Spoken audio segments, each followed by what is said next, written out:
Hola, muy buenas tardes a todos. Estamos aquí desde Pilares 100 metros en nuestra primera charla de café. Cada viernes vamos a tener invitados muy especiales. Nuestra primera invitada de charlas de café es Jocelyn Hernández, que trabaja con nosotros en la zona norte. ¿Te quieres presentar con nuestros invitados? Hola, ¿qué tal? Muy buenas tardes a todos. Es un gusto compartir con ustedes todo lo que he logrado aprender a lo largo de este tiempo. Y bueno, pues espero que les guste, que hagan parte de su tarea o de su actividad diaria esta charla de café. Siempre es un gusto estar platicando con ustedes, con la comunidad de 100 metros. Y bueno, eso es todo.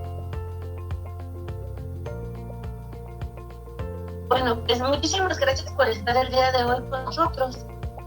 Me gustaría saber por qué el título a esta charla de café, por qué este título tan bonito. Bueno, primero que nada, el título de la charla de café, pues como ya lo había dicho Saraí, es Conociendo la historia de nuestro entorno. Es importante conocer la historia de nuestro entorno porque la historia de nuestro entorno es la que nos define y nos da certeza de dónde vivimos, quiénes somos, a dónde vamos, por qué nuestra familia es con rasgos particulares, por qué se hablan lenguas indígenas, por qué somos diversos también.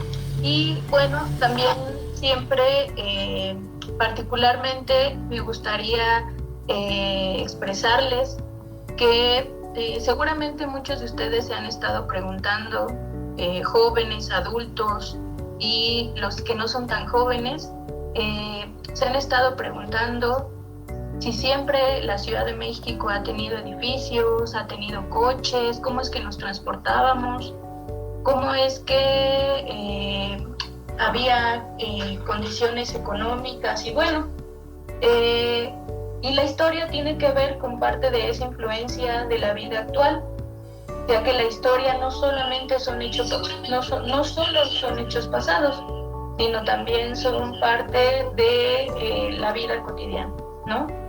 Tanto hombres y mujeres somos parte de esa historia que va generando el entorno donde vivimos y el entorno en el que compartimos. Cada uno de nosotros, tanto hombres, mujeres, niños y niñas, somos parte de esa historia. Nuestros padres, nuestros abuelos, nuestros bisabuelos también fueron parte de la historia y nosotros, con lo que hacemos, lo que anhelamos y lo que vivimos, también somos parte de esa historia. Y eso es lo que conforma la historia de la vida cotidiana.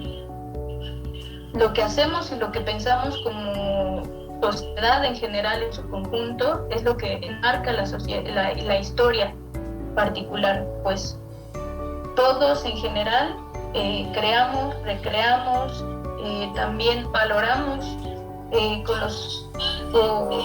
parte de la historia, ¿no? Necesitamos, nosotros somos parte de un entorno, el entorno nos configura a nosotros,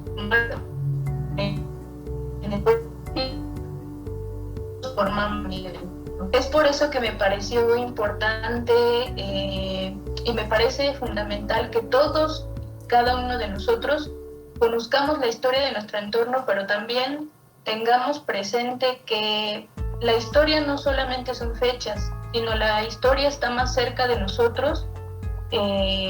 No son hechos ajenos, no son hechos que estén alejados, no son hechos pasados, sino son hechos que nos están constituyendo como parte de ese mismo entorno. Ustedes se preguntarán, bueno, ¿cómo definimos a un entorno? Lo definimos con dos cuestiones muy importantes. Una es el tiempo y otra es el espacio. El tiempo, pues es el tiempo en el que vivimos actualmente, que es el 2020. El entorno puede ser la colonia en la que habitamos, el barrio el que habitamos o el pueblo. Y bueno, ustedes, y bueno, yo también me he preguntado muchas veces si mi colonia siempre ha sido así, ¿no? Si siempre ha tenido una iglesia, si siempre ha tenido esas fachadas, si siempre ha tenido avenidas. Y bueno, si nos echamos un paso a lo que es la historia, eso se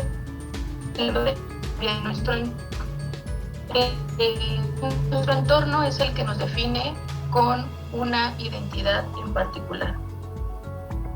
Nuestro entorno, que es nuestra colonia, y la que esos entornos, diversos entornos de esas colonias, de esos pueblos y de esos barrios, son los que conforman el entorno de la Ciudad de México, que principalmente se caracteriza pues por edificios,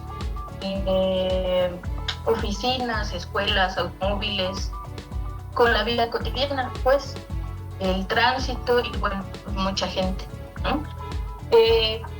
Pero esa Ciudad de México también tiene entornos diversos, ¿no? Y esos entornos son los que van dando identidad tanto al norte, como al sur, como al este, al poniente. Y bueno, en particular, pues el sur está caracterizado por la ciudad universitaria, la zona de hospitales, hay mayor número de teatros, la cineteca, las zonas residenciales, ¿no? A comparación de, por ejemplo, el centro, que el centro se concentra todo el comercio, toda la parte de las oficinas. En la parte norte, pues vemos, todavía quedan algunos rastros de la industria, de las zonas habitacionales. Y bueno, pues seguramente te preguntarás si siempre ha sido así la Ciudad de México. Y a lo largo de la historia, pues la Ciudad de México ha sufrido varias transformaciones, pero es importante a cada paso que damos ir analizando, ir viendo los entornos que aún siguen habiendo rastros o rasgos de esa historia que nos compone como identidad. Seguramente si preguntas a tus padres, a tus abuelos o a algunas otras personas, o te sientas a ver videos o a ver imágenes, te darás cuenta que hay algunas cosas como rasgos de la historia que todavía hay en nuestro entorno, paisajes, arquitectura. Es por eso que creo fundamental que necesitamos conocer la historia de nuestros entornos, Saraí.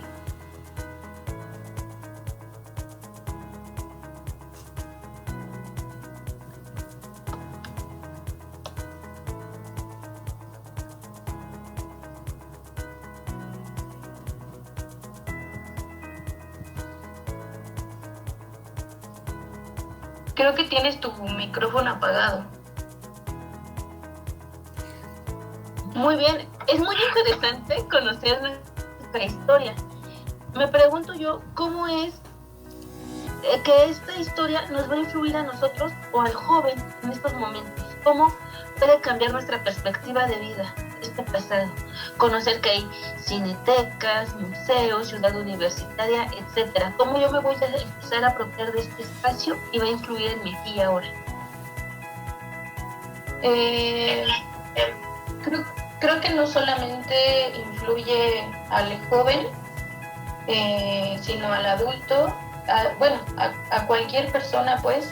Creo que es importante saber nuestra historia y es importante tenerla en cuenta además y sentirla muy propia, sentirla como parte de nuestra identidad cultural, es parte de lo que nos da referencia de por qué somos así, en qué momento nos encontramos históricamente y por qué, ¿no? Se me ocurren varios ejemplos, alguno de ellos podría ser los chicos, por ejemplo, que van a hacer su examen al Comipems, ¿no? Seguramente se preguntarán si siempre el examen o siempre ha habido un examen para poder entrar a un nivel de bachillerato, ¿no? Y bueno, pues no fue así, sí, finalmente fueron parte de políticas educativas y políticas económicas que son parte, que finalmente constituyen esta parte del siglo XXI de la Ciudad de México en particular, ¿no? Porque este examen Comipems es propio de la Ciudad de México. Entonces es importante retomar y es importante irle dando un vistazo para que podamos entender por qué me encuentro en este momento en esta colonia, por qué mi casa es así, por qué mi familia es así. Si yo quiero saber o quiero tener razón de por qué, cuándo, cómo o cómo se ha ido transformando a lo largo del tiempo, me tengo que remontar ya sea a la historia de mi vida, a la historia de la ciudad, a la historia de la educación, y es muy importante. Por eso es tan importante que nosotros nos veamos como parte de esos sujetos históricos que somos, porque nosotros somos también quienes constituimos la historia y quienes a lo largo del tiempo, los hombres y las mujeres, hemos sido parte y hemos sido los protagonistas de la historia de nuestros entornos. Ok, muy bien. ¿Qué crees que nuestros compañeros empiezan a interactuar con nosotros? Y te voy a leer dos de los comentarios que nos han hecho. Aradia Vidal nos dice que quien no conoce su historia está condenado a repetir los mismos errores. Y Vivian nos está comentando, dice así: hola, buenas tardes. Bueno, sin interrumpir a la señorita Jocelyn sobre el tema de nuestro entorno, en una plática familiar salió el comentario de que antes un tío se transportaba en una canoa o trajinera desde Xochimilco a la Ciudad de México. Estos son los comentarios que nos están haciendo ellos. Claro, eso es muy importante porque, como les comentaba, hay rasgos todavía que tenemos actualmente sobre esa historia que nos puede ir dando un poco de idea y podemos ir asociando. Les voy a compartir algunas imágenes que pude ir rescatando, que son particulares, pues, no sé si se vea.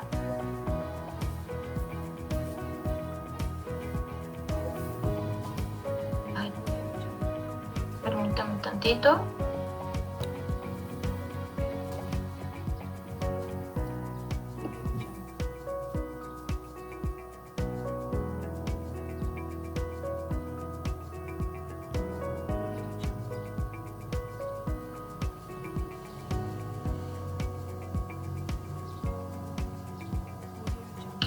Y bueno, les comparto, son algunas imágenes que yo fui, que me parecieron importantes retomarlas, ya que eso nos da cuenta de cómo se ha ido transformando en particular nuestro entorno más inmediato, que es la Ciudad de México, a lo largo de este tiempo. Seguramente mucha gente se preguntará si siempre la Ciudad de México ha estado llena de viaductos, de calzadas, de avenidas, ¿no? Y es importante remontarnos, digo, a la historia, porque finalmente seguimos teniendo rasgos importantes que nos definen, que nos van dando un poco de certeza, ¿no? Aquí, por ejemplo, se visualiza México Tenochtitlan, que si nos remontamos a los datos, nos dice que México Tenochtitlan se funda en 1325. Esa es la primera imagen que tenemos de la ciudad de Tenochtitlan. Y bueno, Tenochtitlan está fundada principalmente sobre el lago de Texcoco, pero también tiene una historia, tiene una leyenda, y la leyenda cuenta que Huitzilopochtli, que es el dios de la guerra, ordenó a los habitantes de Aztlán abandonar sus tierras y peregrinar hasta encontrar una señal. La señal era una águila posada en un nopal donde debían formar una ciudad. Estos habitantes de Aztlán fueron caminando por semanas hasta encontrar esa señal que les decía Huitzilopochtli, y la encontraron justo en una parte del lago de Texcoco, y ahí ellos decidieron que era la señal que les había dado Huitzilopochtli, y entonces aquí es donde se asienta esa comunidad de Aztlán, que después con el tiempo la conocemos como los aztecas. Si nos vamos dando cuenta, esta es la leyenda de Huitzilopochtli. Digo, esa es una imagen que tenemos muy asociada, ya que la hemos visto en uno de nuestros símbolos patrios. Y sí, esa comunidad finalmente se transportaba en canoas, porque en ese momento histórico de nuestra ciudad pues existía agua, ¿no? Pura agua. Con el tiempo, conforme fue avanzando este tiempo, empezaron a haber vecinos, lo que conocemos como Tlatelolco, Xochimilco, Milpalta, y seguramente nos preguntaremos pues, cómo es que se transportaban, ¿no? Hubo la necesidad de construir estas canoas y se transportaban de la ciudad, se transportaban a estas comunidades vecinas de Xochimilco y Milpalta por medio de estas canoas y por todo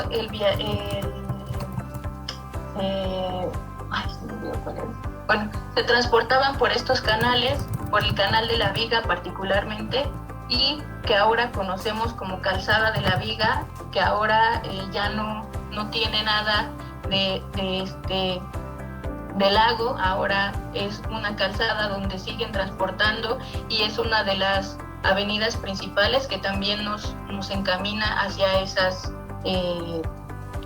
esos lugares.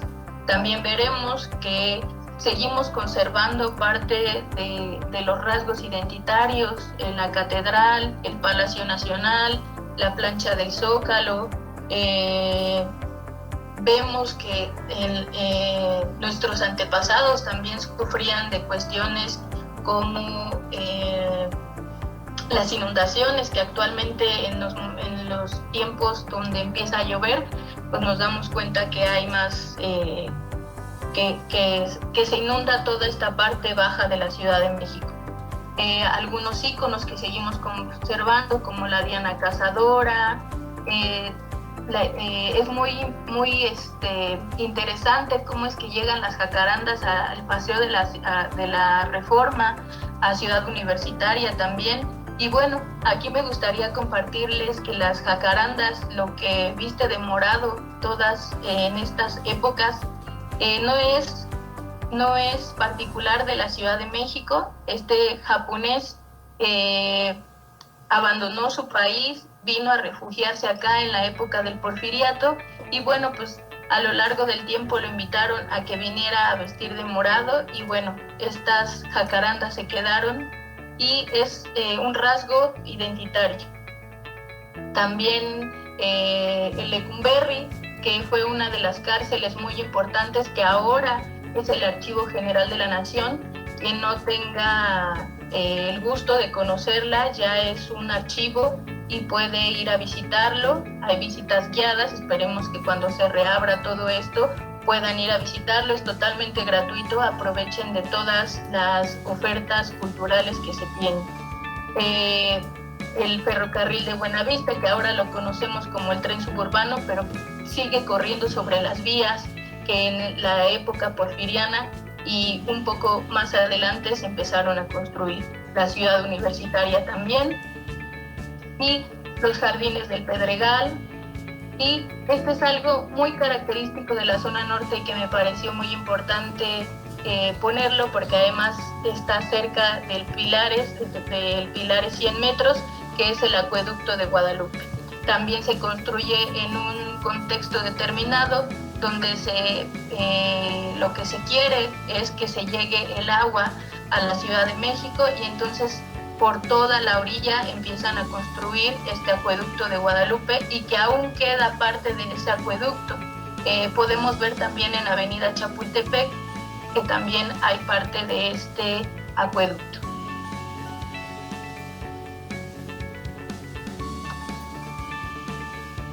De hecho, si me dejas agregar algo respecto a lo que estás hablando de 100 metros, es muy interesante cuando nosotros nos adentramos a conocer la historia desde nuestra colonia, porque, por ejemplo, 100 metros se encuentra ubicado en el pueblo de Santiago Tepetlán, y este pueblo es rico en su historia. Cuando la empezamos a conocer, a abordar, nos cambia la perspectiva. Nos cuenta la población de Santiago Tepetlán que debajo de la iglesia hay un conector hacia las pirámides de Tenochtitlan que están en el Estado de México. De ahí se han grabado películas. Bueno, Pedro Infante grabó varias películas y era un lugar muy famoso y ameno para estas películas del cine de oro. Y de esto nos vamos enterando en cuanto empezamos a conocer nuestra historia. Incluso dicen que muchas abajo de casas se encuentran pirámides. Imagínense, estás viviendo abajo de una pirámide sin saber lo rico de la historia que puede tener. El acueducto, conectamos con Tepe, en Ayuca y parte del Estado de México. Entonces, pues yo les invito a que nos platiquen un poquito del entorno de su historia, de su entorno, o que nos cuenten qué leyenda, qué historias se saben. Sería muy interesante también escucharlos. Y bueno, nada más quería añadir eso a lo de Esteban, etcétera. Gracias.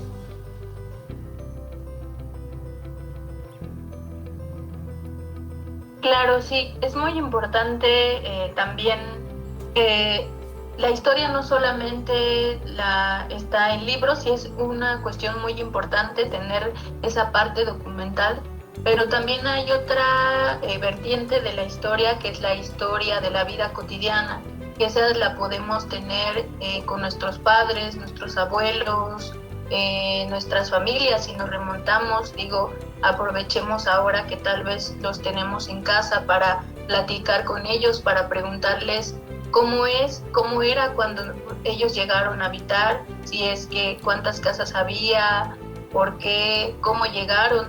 Recordemos también que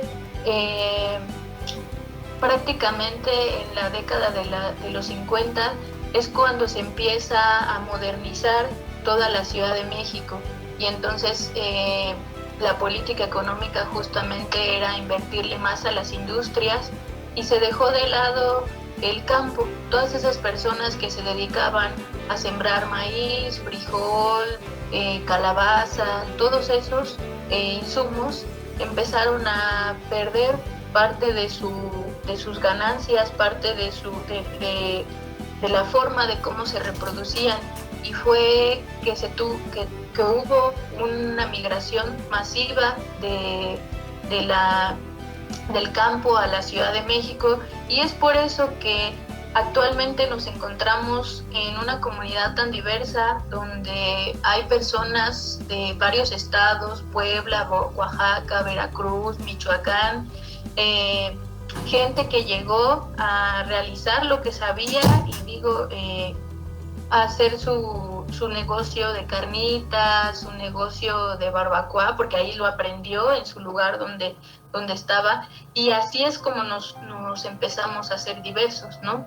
Y es muy importante también, quisiera compartirles que, bueno, en términos como más generales, cuando se empieza a planificar la Ciudad de México, porque aunque ustedes no crean, en algún momento hubo una planificación de la Ciudad de México donde se decía que al sur tenía que estar toda la zona, tanto hospitalaria como la ciudad universitaria, es por eso que se construye ahí.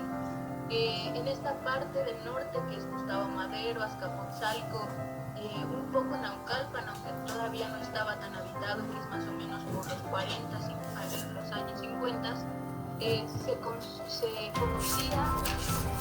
pensaba que esta parte pudiera ser como la zona fabril, es por eso que tenemos aquí muchas fábricas, pero también cada una de esas partes, esa parte del norte, tenía asignados diferentes tipos de industrias. Por ejemplo, acá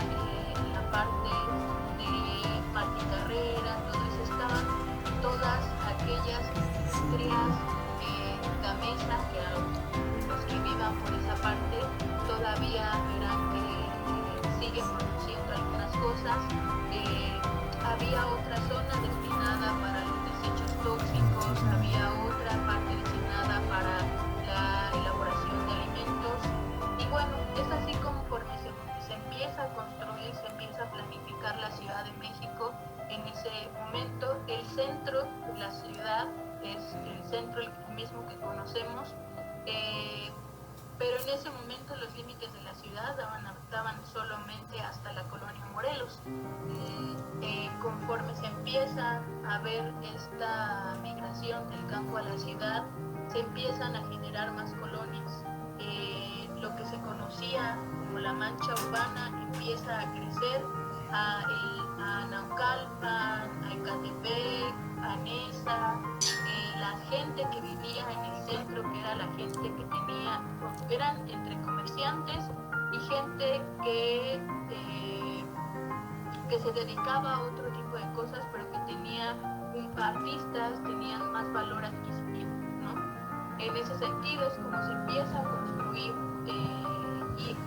en el momento en el que empieza a haber la migración del campo a la ciudad, la gente que viene migrando empieza a ocupar esas casas, enormes casas que la gente tenía y que la gente que las abandonaba, muchas de ellas las abandonaban porque se fueron a vivir a la parte del Pedregal, más o menos en esas fechas de los 50s y 60s es conforme empieza a haber la venta de terrenos ahí, y todas las personas, ya sean famosos, creo que ahí estaba la casa de Silvia Pinal, Pedro Infante, algunos arquitectos, también políticos, empiezan a construir casas allá, y las casas que tenían en el centro de la ciudad las abandonan. La gente que viene migrando del campo a la ciudad ocupa esas casas por la necesidad de que en ese momento no se tenían las condiciones económicas para poder rentar alguna. Y así es conforme varias familias empiezan a habitar esas casas enormes, lo que ahora conocemos como algunas vecindades, algunos lugares que ahora son parte del centro de la Ciudad de México. Muy bien, todo esto es muy interesante, y ¿sabes? Lo que también es muy interesante son los comentarios que nos están dejando. Te los leo para que vayamos relacionando lo que estás comentando con lo que nos están diciendo nuestros compañeros. ¿Te parece?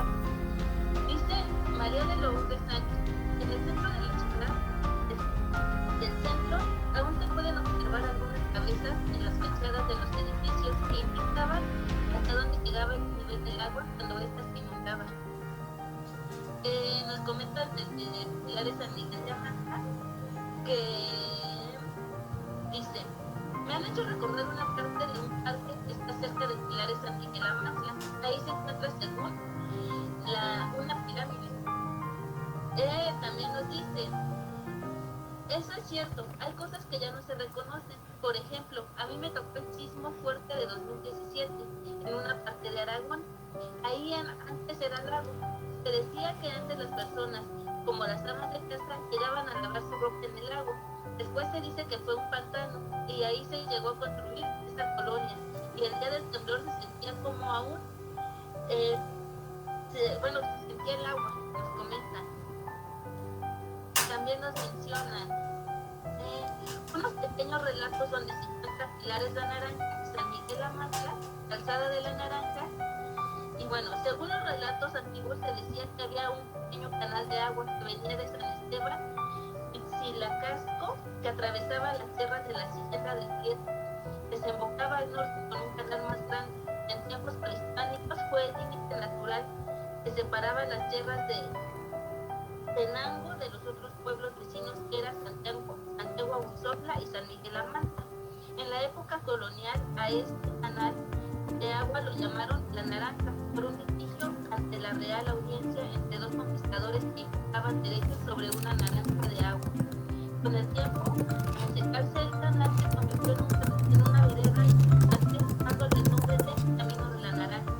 Después, a mediados del siglo XX, la nomenclatura moderna lo denominó Calzada de la Naranja, y esto fue tomado del libro San Lorenzo Tlatenango, Ayer Maravilla. Y el otro comentario es: algo curioso que me pasó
he estado ahí, ¿no? Entonces es importante también platicar con las personas que rodean nuestros entornos también, porque son parte de nuestra comunidad y también compartimos rasgos identitarios, históricos con ellos, y es muy importante que compartamos todos esos datos. Creo que muchos de nosotros tenemos conocimientos sobre historia, sobre los relatos que nos han contado nuestros padres, sobre anécdotas o sobre leyendas que también esas mismas leyendas son las que le van dando sentido a esa colonia, a ese pueblo, a esa ciudad, ¿no? Entonces sí es muy importante que también las compartamos con todos nuestros familiares, nuestros amigos, porque finalmente todas esas historias son las que nos van enriqueciendo y las que van ampliando nuestro bagaje cultural e histórico. Sí, todo eso es muy importante e interesante porque nos ayuda a ir formando, a ir creciendo con a tener una identidad territorial, una identidad personal, familiar, incluso nos lleva a trascender parte de y nos lleva a reflexionar, como ya había comentado, que si no conocemos nuestra historia, podemos cometer el mismo error. Entonces, todo esto es enfermedad. Interesante conocer en qué parte estamos jugados, qué podemos hacer para ir mejorando. Claro, para ir viendo cómo mejoramos, por supuesto, en términos sociales. Recordemos que cada uno de nosotros es sujeto histórico. Es sujeto histórico en cuanto a nuestra forma de actuar, lo que pensamos, lo que hacemos, pero también esas acciones, esa parte del pensamiento, esa parte que vivimos, nos constituye como una sociedad, como parte de una comunidad en la que nos desarrollamos. Ese cúmulo de historias y ese cúmulo de historias es finalmente lo que da identidad, por supuesto, sí, pero también la que nos constituye como una comunidad histórica, como un sujeto histórico, una comunidad histórica que a lo largo del tiempo todos y todas o nuestros antepasados han sido parte de esa historia, la han ido construyendo, la han ido la han consolidado también, y por supuesto que también la han compartido para que sea ampliamente conocida. Como parte de sujetos históricos es importante, por supuesto, saber a dónde vamos, qué hacemos y quiénes somos, justamente para que nos configuremos como un sujeto histórico, con una identidad histórica, y con respecto a eso también nos vayamos conduciendo finalmente en nuestra vida, en sociedad. Recordemos que todos somos parte de una comunidad y que es importante conocernos como comunidad, crear los vínculos con nuestras comunidades, pero además arraigar muy fuerte eso que nos caracteriza como la comunidad de 100 metros, como la comunidad de Santiago Alcobendas, como la comunidad de Progreso Nacional, como la comunidad de Amantla, de Sala Naranja, todas aquellas comunidades que finalmente sí son parte de una sociedad en su conjunto, pero que es importante caracterizarlas con esos rasgos identitarios, con esas leyendas, con esos historia, y que bueno, es muy importante también que todo el conocimiento histórico que tengamos, relatos, y que por supuesto esté basado, lo hagamos saber a nuestras demás generaciones, porque justo que si no hacemos, no damos a conocer esa historia, es muy difícil que se pueda transmitir, es muy difícil que la puedan conocer, y es más importante realizar comunidad, pero además también compartirla con los demás para que así a su vez la conozcan y se sientan parte de una misma comunidad y cuenta ahí. Bueno, como comentas, es súper rico y delicioso conocer parte de nuestra historia. Creo que nosotros, en general, México está etiquetado o estamos etiquetados, ¿no? Cuando fue la época de la conquista, empezaron a someternos, empezamos a tener como comunidad baja autoestima, todos, ¿no? A lo largo de la historia, y así hemos crecido.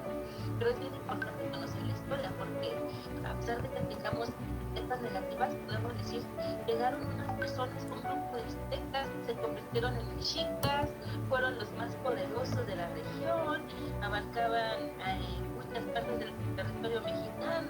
Cuando decimos, la noche triste, fue triste para los españoles, pero no para los mexicas, porque fue la última batalla en la que ganamos. Entonces era la noche alegre, por así decirlo. Entonces, si vamos conociendo esta parte de nuestra historia y empezamos a tomar lo positivo que tenemos en ella, podemos cambiar poco a poco de perspectivas, forjando a nuestros compañeros, a las personas que tenemos a nuestro alrededor, nuevas herramientas para que puedan crecer y podamos salir un poco con los aspectos positivos que hemos tenido a lo largo de la historia.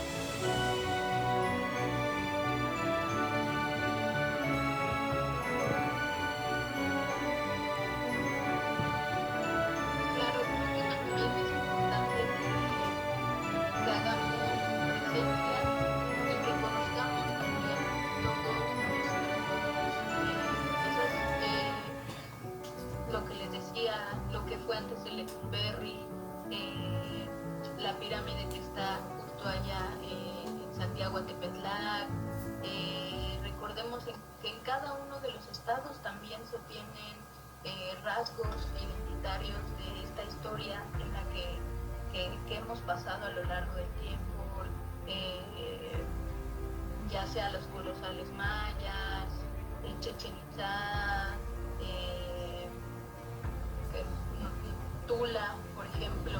Pero es importante también que antes de que vayamos, de que conozcamos un lugar, le demos un vistazo también, busquemos varias información, a lo mejor ya sea en fuentes o preguntándole a la gente de ahí para que sea más objetiva la información que tengamos sobre ese lugar. Creo que sí, como coincido en lo que tú dices, que México y nuestro país es muy rico en su cultura, es muy rico, tenemos compañeros que hablan otras lenguas indígenas y que es muy importante también que las conozcamos, que sepamos de dónde vienen, porque hay tantas variantes, porque eso también nos construye como parte de una sociedad.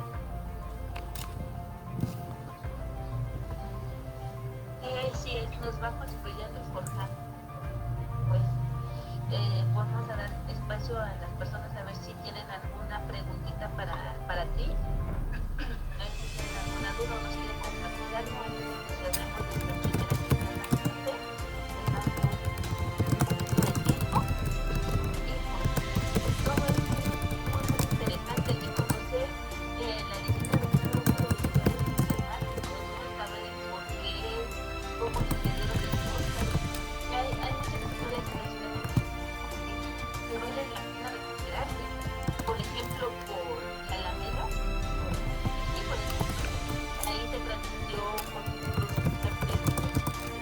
una película de tres caballeros. Entonces, es interesante como culturas similares para ir conociendo todo lo que pasa o cómo fue que llegaron las personas del extranjero con nosotros, que nos contribuyeron, que nosotros contribuimos e ir forjando más conocimiento. Ya nos llegaron dos preguntas. Dice, ¿crees que la pandemia cambia nuestro entorno físico o social? Y la segunda es, ¿el entorno actualmente es funcional de acuerdo a nuestras necesidades?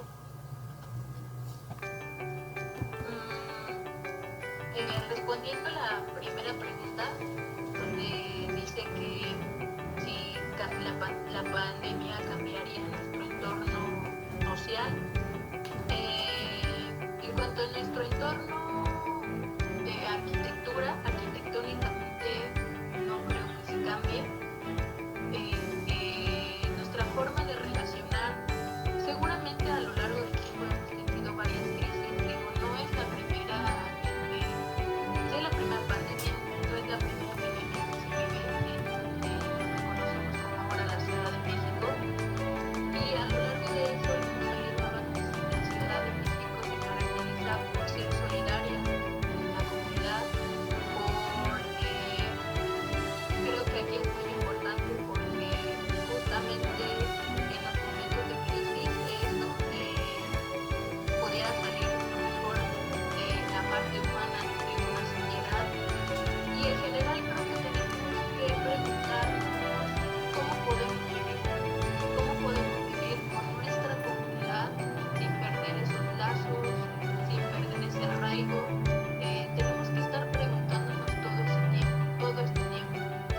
como sociedad tenemos de generar esas redes de apoyo, ir reconstruyendo el tejido social por cuestiones de violencia que se viven en el país o cuestiones ajenas, se ha ido perdiendo con el tiempo, ¿no? Nosotros como sociedad tenemos que ir reconstruyendo esta situación, no es particular, replanteémonos todo ese tiempo cómo es que yo veo a mi comunidad, como mi comunidad me ve a mí, y cómo es que podemos ir tejiendo estas redes de apoyo, esta solidaridad para que no la perdamos.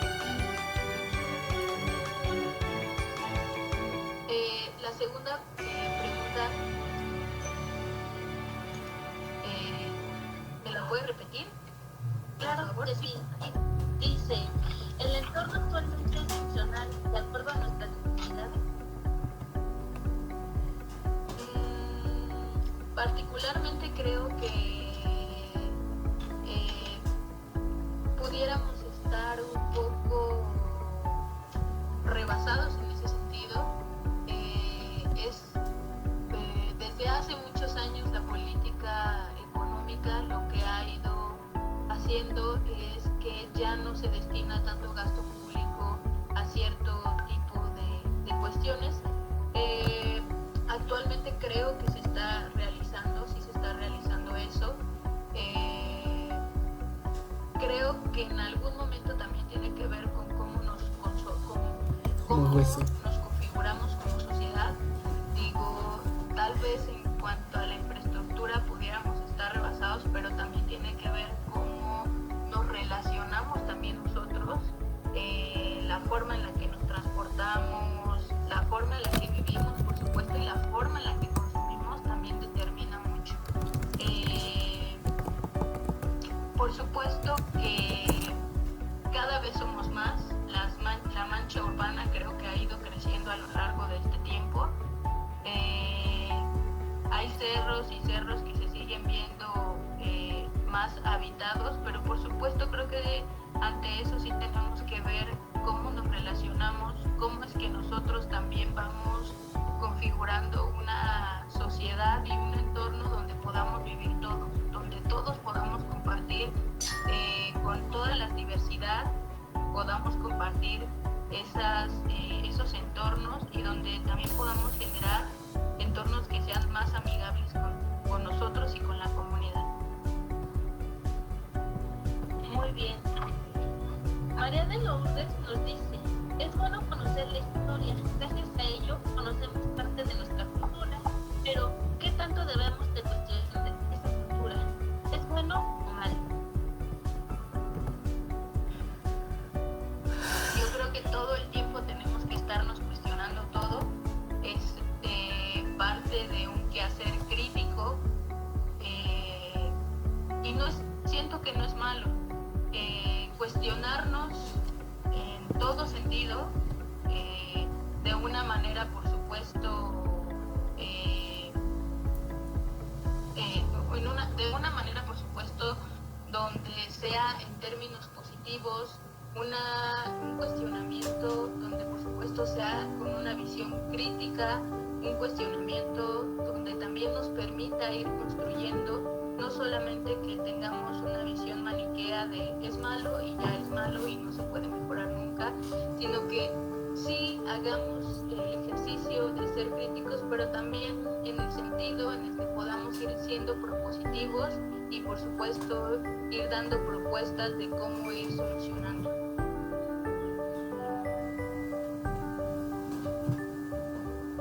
Muy bien. Ahorita te voy a pasar. No sé si ves una imagen que se acaba de subir. Nos mandaron una foto que acaban de compartir. Dice, quiero compartir una foto donde se encuentran pilares de la naranja y amante su construcción de lo que ahora es Calzada de la Naranja. Entonces, imagínenos, comparten con nosotros, los compañeros. Claro, es muy padre. Creo que toda la parte gráfica que tenemos de cómo es que se fueron habitando esas colonias, pero también en general de nuestra historia, También es importante que lo que encontramos, por supuesto, en el Internet, como decía María Elena, saber discernir y saber cuando una información pueda ser correcta o cuando no es correcta.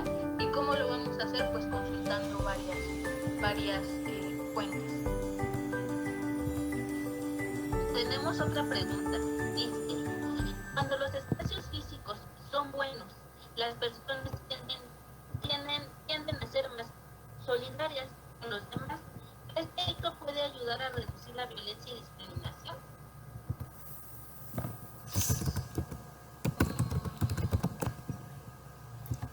Creo que sí, tiene que ver mucho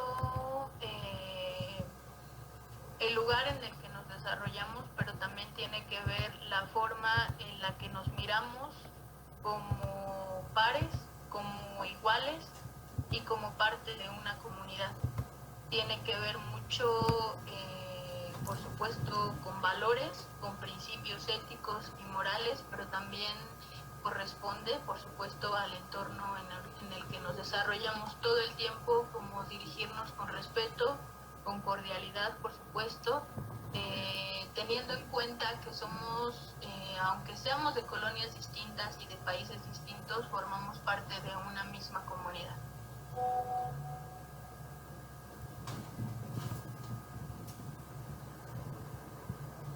Tenemos otro comentario que nos hacen, se lo voy a leer. Dice, bien, si no compartimos nuestras leyendas y lugares importantes, el joven se pierde el valor histórico, se pierde la identidad cultural. Hay que cuidar, preservar y difundir lo que los hace lugareños. Sí, creo que es importante que compartamos todas el conocimiento que tengamos con nuestras familias, conocidos, nuestras comunidades, para que no se vaya perdiendo. Es muy enriquecedor poder compartir todas las experiencias que cada uno de nosotros ha tenido a lo largo de este tiempo y también los conocimientos. Los conocimientos son para recrearlos y crearlos también, pero también para compartirlos y para hacer más amplio el bagaje cultural pues de toda la persona que nos rodea. Y el último comentario que tenemos, pues creo que gracias a la pandemia ayuda a que se reproduzca más la vegetación.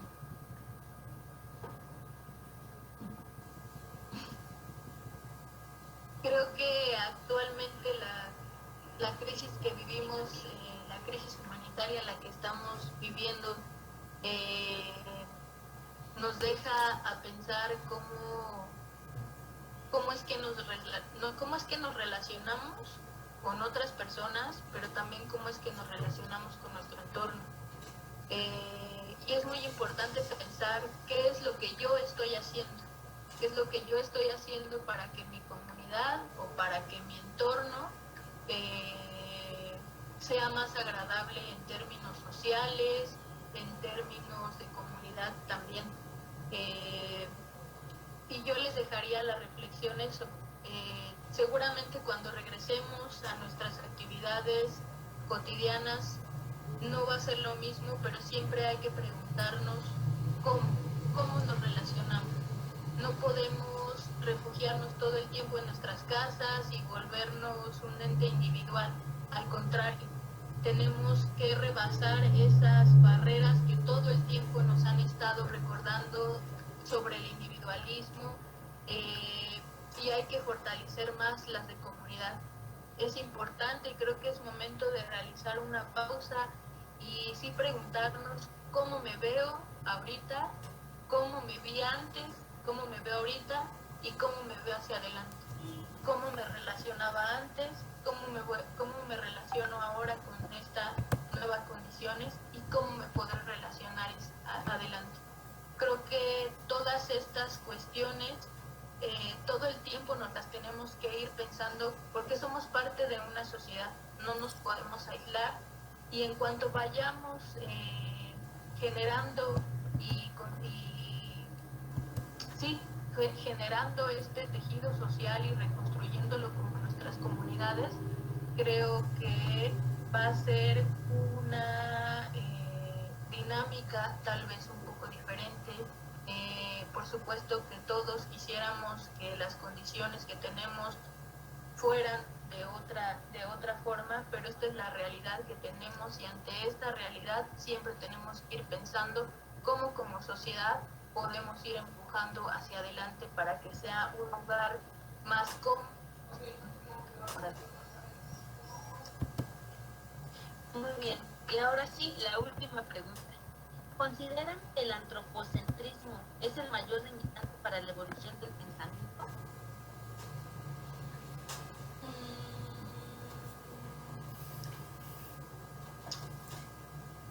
Creo que no.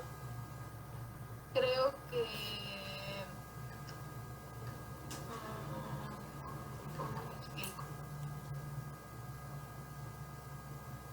Creo que cualquier disciplina científica, ya sea para bien o para mal, puede irnos dando caminos y vertientes hacia dónde caminar. Desde cualquier arista que nosotros podamos ver, ya sea la científica, la antropológica, la histórica, la educativa, siempre nos va a dar algún rasgo de antes, después y ahora para saber cómo avanzar en sociedad y cómo ir generando ese conocimiento. Cada pieza se trabaja detalladamente con la experiencia de generaciones de expertos. Pues, Jos, muchísimas gracias por esta charla tan rica que hemos tenido, tan rica en historia. Gracias por todo lo que compartiste con nosotros el día de hoy. Estaría muy interesante que las personas que estuvieron con nosotros el día de hoy, escuchando y compartiendo sus historias, podríamos hacer, si ustedes gustan, hasta una sección de leyendas de nuestra colonia y todos participamos y construyamos un libro virtual en estos tiempos, nuestras historias igual, conectar con las leyendas de la Naranja, de Calzada de la Naranja, de San Miguel Amantla, de Aragón, de Xochimilco, de lo que ustedes conocen el centro histórico, de lo que sabemos nosotros de Santiago Atepetlac, e ir conformando una pequeña antología con nuestras leyendas, que es la intercomunidad para un futuro. Pues muchísimas gracias por estar con nosotros.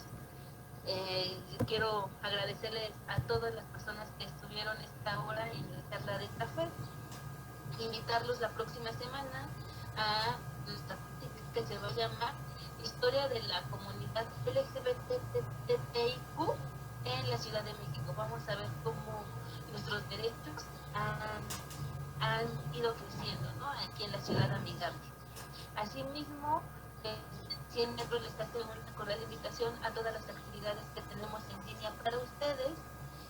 No sé, recordarles también que están algunos otros ustedes ofreciendo muchas actividades muy interesantes, como Pilares Caltexco, San Miguel Amantla, La Naranja, Richard Wagner. Entonces, chequen todas las páginas oficiales de Pilares, los pilares que están ofertando sus actividades en línea, y traten de entrar a todas muy interesantes, cada uno de lo que nosotros podemos compartir desde nuestra casa. Asimismo, en charlas de café, pues les comento que vamos a tener como invitados al coordinador de Centenario, de San Miguel Amantla, de Huehuetongo, de La Naranja, Lomas de la Era, y van a tener ellos también una intervención con otros temas. Y si ustedes gustan, nos pueden dejar un comentario con los temas que les gustan, compartir en estas charlas de café, y escribirnos a pilares100metros@gmail.com para sugerir estos temas, o que nosotros les podamos decir en dónde encuentren todas las actividades que tenemos para ustedes, todos los pilares. Claro, muchas gracias, Araí, por la invitación. Gracias a todos los que estuvieron atentos. Espero que les haya gustado. Por supuesto que me mantendré al tanto del resto de las charlas de café y bueno, pues invitarlos a que sigan las diferentes páginas, pero además también de que no se pierdan de estas charlas de café que están organizando los compañeros y que también orgullosamente están poniendo a servicio de todos ese conocimiento tan enriquecedor que tienen. Les agradezco mucho.